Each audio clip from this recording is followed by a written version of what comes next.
Hello everyone and welcome.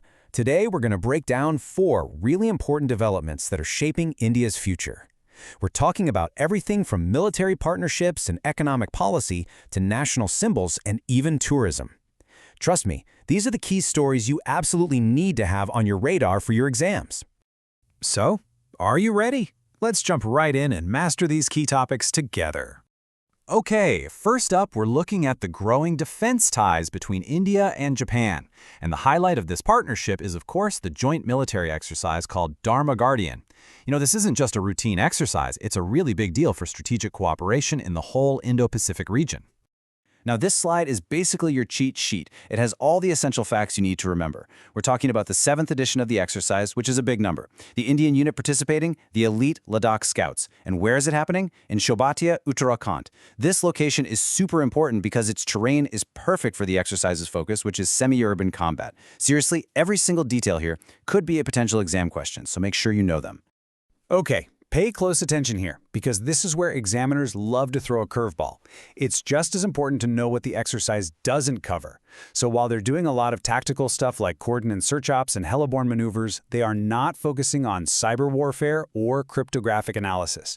Remember that distinction. It's a classic exam trick question designed to see if you've really done your homework. All right, let's switch gears. We're moving from military security over to economic policy, and this is a big one, a major update in the tax rules between India and France. Now, I know, tax treaties can sound incredibly complex, but don't worry, we're going to break down the key ideas you absolutely have to understand. So, first things first, what on earth is a DTAC? Well, it stands for Double Taxation Avoidance Convention, and it's actually pretty simple. It's just an agreement between 2 countries to make sure that a person or company doesn't get taxed on the same income twice. So, if you paid your tax in one country, you're not going to get taxed on it again in the other. Simple as that.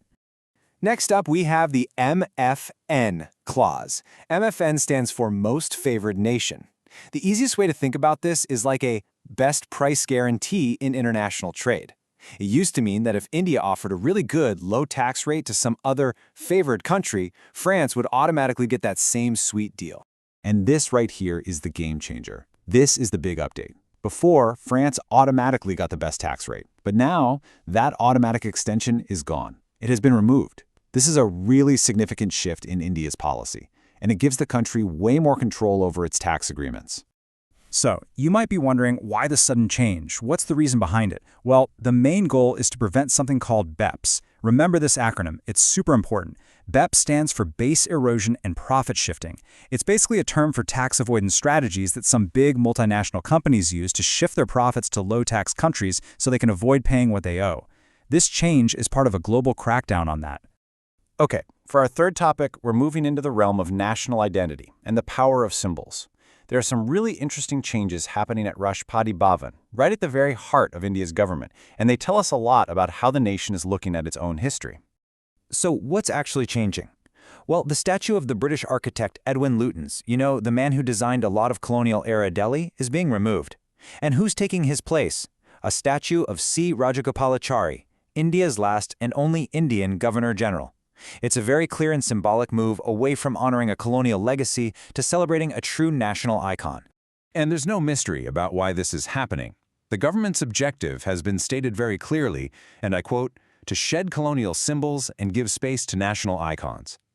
This action is really part of a much bigger conversation about decolonization and reclaiming our national story in our public spaces. All right, for our final topic today, we're zooming out from the national stage to look at a state-level policy that could have a huge impact on the whole country's tourism scene. We're talking about Rajasthan's new homestay scheme. This is all about grassroots impact. So this scheme has 4 main goals. First, to promote rural tourism and get tourists to explore beyond the usual big cities. Second, by doing that, it helps create local jobs and self-employment for families. Third, it offers tourists a much more authentic experience, letting them dive deep into local culture. And finally, it helps growth happen in a sustainable way, by adding more places to stay without massive, disruptive construction. So what's the big pull for travelers? Why would you pick a homestay over a fancy hotel? Well, it's all about that authentic interaction.